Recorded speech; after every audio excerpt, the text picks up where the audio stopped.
Hello friends, कैसे हैं आप सब लोग। आशा करता हूं कि आप सब लोग बहुत अच्छे होंगे, मस्त होंगे, स्वस्थ होंगे। दोस्तों, इस वीडियो में हम देखेंगे बीए फर्स्ट सेमेस्टर के हिंदी काव्य का क्वेश्चन पेपर। ये प्रीवियस ईयर का क्वेश्चन पेपर है और इसमें हम इन सभी क्वेश्चनों के आंसर भी देखेंगे और जो इसमें बहुविकल्पीय प्रश्न हैं उनके आंसर, और जो इसमें ट्रू फॉल्स के क्वेश्चन है उनके भी आंसर, और जो फिल इन द ब्लैंक है उनके सभी के आंसर देखेंगे। और मैं बताऊंगा आपको लॉन्ग क्वेश्चन भी कौन कौन से पूछे गए थे और शॉर्ट भी कौन कौन से पूछे गए थे। आप लोग उनको अच्छे से तैयार कर लीजिए, आने वाले एग्जाम में वो आपकी बहुत हेल्प करेंगे। तो ये वीडियो आपके लिए बहुत हेल्पफुल है। तो दोस्तों, यह कोर्स है बीए और सेमेस्टर है फर्स्ट, और पेपर नेम है हिंदी काव्य, और पेपर कोड है A010101T। ठीक है दोस्तों, तो ये प्रीवियस ईयर का क्वेश्चन पेपर है हिंदी काव्य का, बीए फर्स्ट सेमेस्टर का। तो चलिए शुरू करते हैं हम ये आज का वीडियो। इसमें इंस्ट्रक्शन आप अपने हिसाब से पढ़ लीजिए। जैसे दिया है प्रश्न पत्र में 3 खंडे आभास आ सभी अनिवार्य है। खंड आ में प्रत्येक प्रश्न 1 अंक का है, और खंड बा में 6 प्रश्नों में से किन्हीं 4 को करना है, और खंड सा में 3 प्रश्नों में से किन्हीं 2 को करना है। तो चलिए हम देखते हैं सबसे पहले सेक्शन ए यानी कि खंड आ, ऑब्जेक्टिव प्रश्न। ये सेक्शन ए में सब सेक्शन भी दिए हैं A, B, C। तो ये हम सब सेक्शन ए देखते हैं, जिसमें सबसे पहले बहुविकल्पीय प्रश्न पूछे हैं। और सबसे पहला बहुविकल्पीय प्रश्न है कि गोरी सोवत सेज पर मुख पर डारे केश, उक्त पंक्ति में गोरी शब्द का प्रयोग किसके लिए हुआ है। तो इसमें आपको बताना है, ऑप्शन में है प्रेमिका, पत्नी, अमीर खुसरो के गुरु या परमात्मा।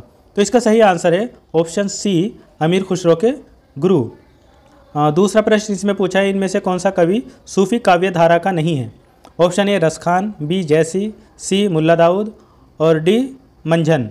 तो इसका सही आंसर है ऑप्शन ए रसखान। रसखान जो है वो सूफी काव्य धारा के नहीं है। अब हम देखते हैं इसका तीसरा प्रश्न।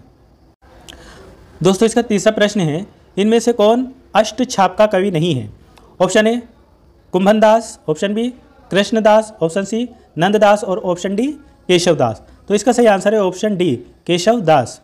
और इसी में चौथा प्रश्न पूछा गया है, अमिय हलाहल मद भरे श्वेत श्याम रत्नार, जियत मरत झुकी झुकी परत, जेही चितवत इक बार।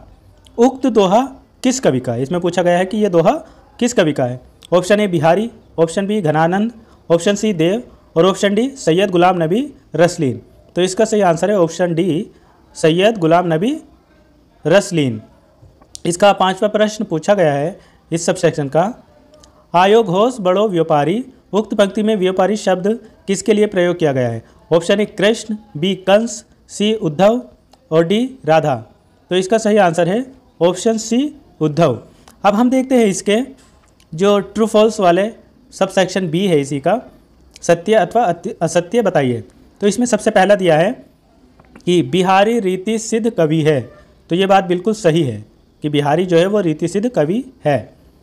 और इसमें प्रश्न 2 दिया गया है, कबीरदास का जन्म मगहर में हुआ था। तो ये बात गलत है, क्योंकि कबीरदास का जन्म मगहर में नहीं, काशी वर्तमान वाराणसी में हुआ था।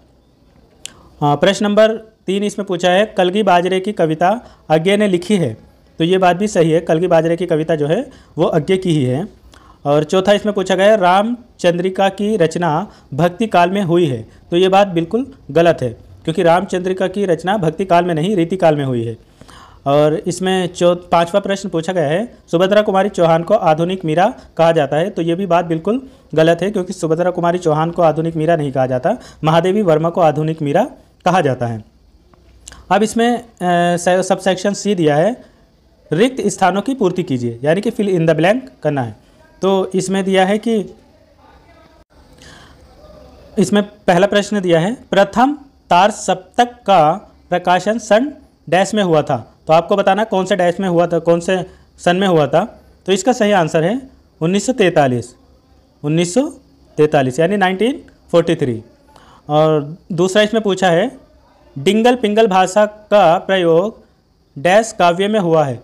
तो आप ये वाला प्रश्न मुझे कमेंट बॉक्स में बताएंगे, और ज़रूर बताएंगे ईमानदारी से कि डिंगल पिंगल भाषा का प्रयोग डैश काव्य में हुआ है, डैश के स्थान पर क्या आएगा। ठीक है दोस्तों, कमेंट बॉक्स में ज़रूर बताना। और अगर वीडियो पसंद आ रही हो तो इसको लाइक शेयर ज़रूर कर देना, और मेरे चैनल को सब्सक्राइब भी ज़रूर कर लेना।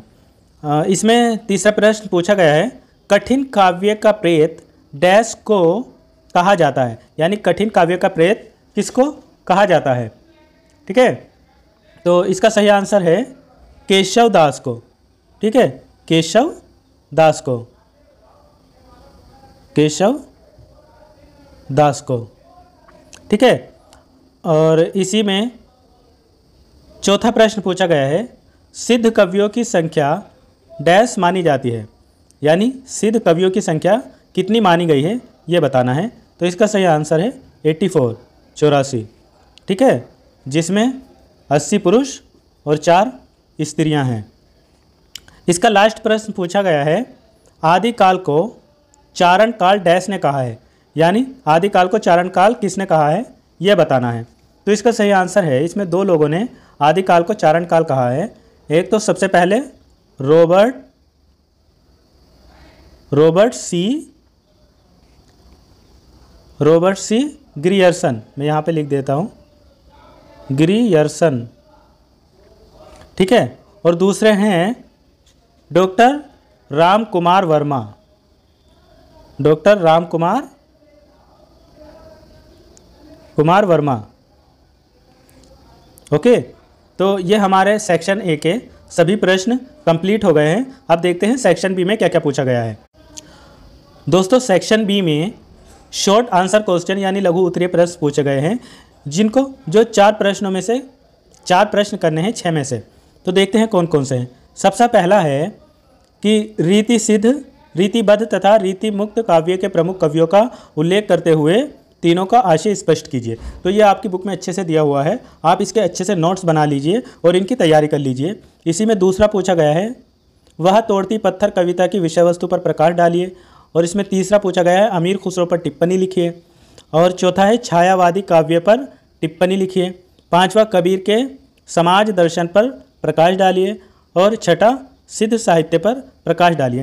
दोस्तों, अगर मैं इनका आंसर बताऊंगा तो बहुत लंबी वीडियो हो जाएगी, इसलिए आप सही से क्वेश्चन भी नहीं देख पाएंगे। अभी आप सही से क्वेश्चन देख लीजिए और अपने नोट्स बना लीजिए। ये बहुत कठिन नहीं है, बहुत ईजी है, आप इनको अच्छे से तैयार कर सकते हैं। अब हम देखते हैं सेक्शन सी।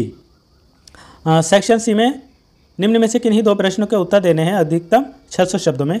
इसमें सबसे पहला पूछा गया है, सूफी काव्य की प्रमुख प्रवृत्तियों पर प्रकाश डालिए।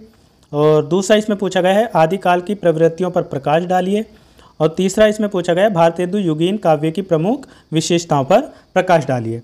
तो दोस्तों, हमारे ये सभी सेक्शन कंप्लीट हो गए हैं। अगर आपको ये वीडियो पसंद आई हो तो इसको लाइक शेयर ज़रूर कर दीजिए और मेरे चैनल को सब्सक्राइब भी कर लीजिए। Thank you so much.